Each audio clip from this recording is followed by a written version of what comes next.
Saludo con gusto al coordinador de Acción Ciudadana frente a la pobreza, Rogelio Gómez Hermosillo. ¿Cómo estás, Rogelio? Bienvenido aquí a Mega Noticias. Buenas tardes. Buenas tardes, Gabriel, qué gusto, a la orden. No, el gusto para mí es amplio, sobre todo porque el día de hoy, además de que pues agradezco que nos estés tomando la llamada, están presentando una serie de conferencias y que precisamente tienen que ver con el tema el día de hoy, el semáforo de trabajo digno, un análisis del mercado laboral y por favor, en este sentido, platícanos que por cierto también esta presentación coincide el día de hoy con este informe de resultados, tercer informe de resultados del gobierno federal que precisamente tiene que ver pues con sus datos, los datos que presenta ante lo que vimos con la pandemia, la pérdida masiva de empleos, el impacto que tiene, la pobreza laboral que genera. Por favor, detállanos un poco cómo está este escenario, Rogelio. Mira, la situación del mercado laboral, del mundo del trabajo en nuestro país es muy grave. La principal riqueza de nuestro país es su población. Tenemos 126 millones de personas, pero hay, digamos, 75 millones que están en la edad y la condición para trabajar, es decir, o no están estudiando o no están jubiladas, en fin, o tienen algún impedimento. Pero lamentablemente solo 50 millones están ocupadas, solo 50 tienen trabajo y de ellas solo 9 millones tienen las condiciones mínimas decentes. Lo más básico, seguro social y un ingreso suficiente para una canasta familiar, que es, digamos, para dos canastas básicas. Entonces, tenemos, y por eso el semáforo ahí en color amarillo, durísimo, digamos, naranja, casi rojo, 35.300.000 personas que trabajan pero de manera precaria, porque o no tienen seguro social, o no tienen el ingreso suficiente para la canasta familiar, o no tienen ambas. Y además tenemos estas 24.600.000 personas excluidas, entre las cuales están, por un lado, 9 millones que están desempleadas, que sí están con toda la condición para trabajar, que están incluso algunas buscando activamente trabajo, y 15 millones que no están buscando trabajo, que no se declaran disponibles, pero por estar realizando trabajo en su casa, por estar en trabajos Ya. domésticos y de cuidado. Y el 95% de estas personas, como te lo podrás imaginar, Gabriel, son mujeres. Entonces, el semáforo del Son país amas de casa. está en rojo.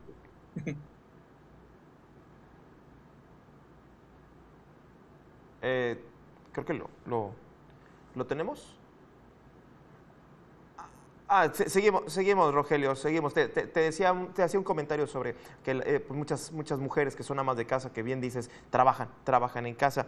Perdón que te interrumpa, pero sobre esto, los gobiernos no son generadores de empleo, pero sí deben de generar condiciones para que se genere el empleo, para que se pueda generar la plaza formal y pues de todo esto que estamos viendo entre la informalidad. En estos años, bueno, saliendo de la pandemia, que en algunos estados no hemos salido del todo, ¿cómo sientes o cómo se ve el panorama teniendo en cuenta que, bueno, ya el semáforo es naranja, bien dices, de lo que presentaron el día de hoy? ¿Cómo está el panorama para generar mejores condiciones de empleo o por lo menos empleos?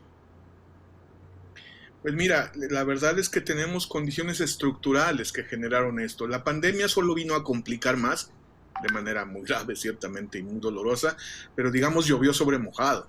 Teníamos una situación estructural que impedía el trabajo digno de millones de personas, un poco como damos cuenta acá. Si quieres, nada más para entender, los datos que ofrece INEGI es que tenemos entre 2020, principios, el primer trimestre, enero a marzo, al primer trimestre de 2021, que son los datos completos que ya tiene el estudio del INEGI sobre ocupación y empleo, 3 millones más de personas desempleadas en un año, 2.600.000 más trabajando a medias, subocupadas, o sea, trabajando a ratos, ganando, por supuesto, mucho menos, y una pérdida de 2.300.000 empleos comparando lo que Uf. había a principios de 2020 con lo que hay a principios de 2021. El problema, Gabriel, es que cuando uno ve ya los datos por ingreso, los empleos de menos de dos canastas básicas, o sea, los que no cubren la canasta familiar, dos canastas básicas, ya se recuperaron. Había 30.400.000 al inicio de 2020 y hay 30.300.000. a principios de 2021. Entonces, casi igual, 100,000 menos. En cambio, Sí. los trabajos, la gente en su ingreso, pues, que gana más de 2 canastas básicas, esto es más de 7,000 pesos, un poco más, eran 18,600,000 a principios de 2020 y son 16,300,000 en 2021. Entonces, los 2,300,000 empleos que se perdieron en este año, o digamos la gente que tiene este tipo de ingreso, digamos, de trabajo que gana más de 2 canastas básicas, todas son de los ingresos arriba de la canasta familiar, de 2 canastas básicas, arriba de 7,000 pesos. Entonces, hay una recuperación, pero no es la que corresponde porque son Mínima. las de menos trabajo, la de menos ingreso, perdón. Claro, Claro. claro, claro, claro. En este sentido, te pregunto, ¿estamos frente a la dignificación del trabajo en sí? Porque al final de cuentas parece que los números hablan simplemente y son muy fríos y hablan de recuperación de fuentes de empleo, pero cuando vemos los datos que me estás dando, pues son verdaderamente empleos muy precarios, Rogelio. Exacto, el problema es que tenemos un mundo del trabajo, un sistema laboral que no tiene los derechos laborales, que no tiene las condiciones mínimas del trabajo decente en el centro. Pareciera que crear empleo es lo que sea y no puede ser. Hay millones de personas, 12 millones, que trabajan por su cuenta y de ellas 8 millones no ganan lo suficiente, es decir, son estrategias de sobrevivencia. Pero luego hay personas con empleo, con trabajo asalariado y también ahí el 40% no gana lo suficiente. Todo esto tiene, nosotros decimos 3 raíces, lo digo muy rápido. Primero es, hay más de 40 millones que no tienen condiciones básicas de trabajo. Entonces eso presiona el mercado porque entonces hay gente dispuesta a contratarse por lo que sea, digamos en una lógica de oferta y Sí. demanda, de un círculo vicioso, ¿no? Exclusión y precariedad que producen condiciones para que haya más exclusión y más precariedad. Por otro lado, no hay condiciones de defensa. La mitad de las personas asalariadas con empleo, el 52%, no tienen contrato estable y el 86% no tienen organización sindical. Y finalmente tenemos la problemática de lo que se llama la informalidad, que no es otra cosa que la exclusión del seguro social. Es decir, quienes trabajan por su cuenta, el 100%, bueno, 99.9%, no tienen seguridad social, no se afilian. Pero quienes tienen empleo, el 40%, 42%, no tienen, 14 millones, no tienen tampoco esta afiliación, se les niega. Tenemos un modelo de seguridad social muy complejo, segmentado, que genera un costo para el empleo y que Sí. excluye a las personas de los beneficios de la seguridad social, que son la salud, las pensiones y el sistema de cuidados que permitiría a las mujeres trabajar. Entonces, lo que estamos diciendo es, tenemos que reordenar todo esto para colocar los derechos laborales al centro, para que se cumpla lo que dicen las leyes y todas estas reformas de que va a haber un nuevo sistema de justicia laboral, de que los sindicatos se van a elegir democráticamente, de que se van a validar los contratos para que no sean contratos colectivos, para que no sean contratos de protección.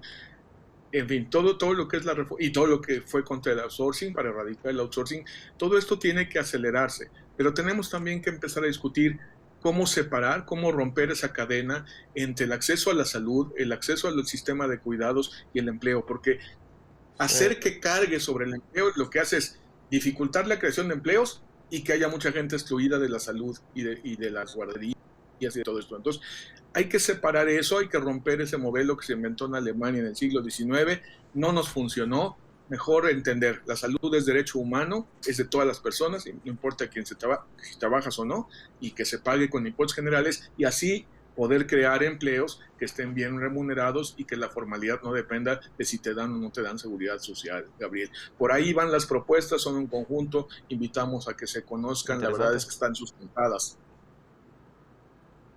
Oye, a ver, ahondemos un poco en esto que acabas de decir, me llama la atención esto de separar la salud de la generación de empleos, me llama mucho la atención y pues hemos arrastrado este modelo durante mucho tiempo, aunque te voy a decir, el hecho de tener seguro social a veces, pues los servicios de seguridad social son peores. Pero bueno, ese es otro tema, como bien dices.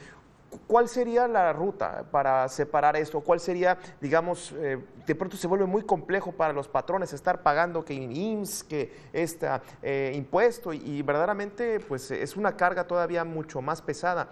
¿Cómo sería ese escenario, Rogelio? Justo, tenemos que quitarle, porque pensamos en los patrones, Gabriel, y pensamos en el gran empresario que tiene miles de plantas y de trabajadores. La verdad es que deben cumplir con la ley, pero también pensemos en el dueño del taller, en el dueño de la tiendita, en toda la gente que está en micronegocios, que imagina, pues claro que no afilian a su población a la seguridad social, Gabriel. Entonces, ¿cómo sería? Es tu pregunta. Mira, el modelo alemán dice, bismarckiano se le dice, ¿no? Lo creó Bismarck en el siglo XIX, va a haber trabajo para todos y ahí con las cuotas obrero-patronales vamos a hacer que tengan salud y que se paguen los hospitales. O sea, el modelo de seguro social que conocemos y que puede tener fallas, pero bueno, para quienes lo tienen funciona, pero dejó fuera la mitad de la gente. Y mucha gente que trabaja, ojo, ni siquiera es por trabajar o no trabajar, pero la salud es un derecho humano. No puede ser una presión laboral. Entonces, está el modelo inglés que es, a ver, el sistema de salud atiende a todos, se costea con impuestos generales, seguramente vamos a necesitar una reforma fiscal, pero para eso vale toda la pena del mundo, y le quitamos esa carga al empleo, no sé si me explico, o sea, tiene el doble beneficio, se ejerce el derecho a la salud como derecho de las personas, pero también se le quita esa carga a la generación de empleos, porque no solo son las grandes empresas, que por supuesto mientras la ley lo diga tienen que cumplir, no estoy diciendo otra cosa, lo que estoy diciendo es que tracemos una ruta para separar, para romper ese cordón umbilical y esa cadena que tiene fuera de la salud a la mitad de la población y que le carga a la creación de empleos un costo que es muy difícil de cubrir para muchas empresas, sobre todo las que van empezando y sobre todo las micro y las pequeñas empresas, que estos costos pues buscan cómo evadirlos, pues seamos serios, o sea,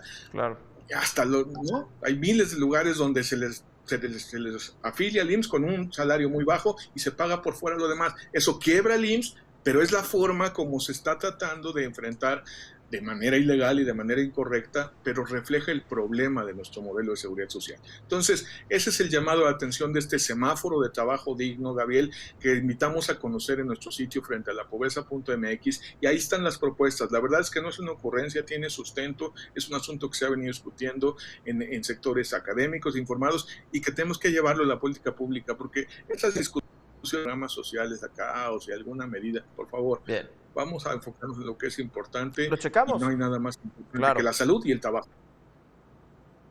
Lo checamos, Rogelio. Muchísimas gracias. Muy interesante lo que planteas. Estoy aquí revisando parte de la información. Como siempre, entonces, pendientes, revisamos toda esta documentación y seguimos en contacto. Como siempre, muchísimas gracias, Rogelio Gómez Hermosillo, coordinador de Acción Ciudadana frente a la pobreza. Muchísimas gracias. Hasta luego. Buena tarde, Gabriel.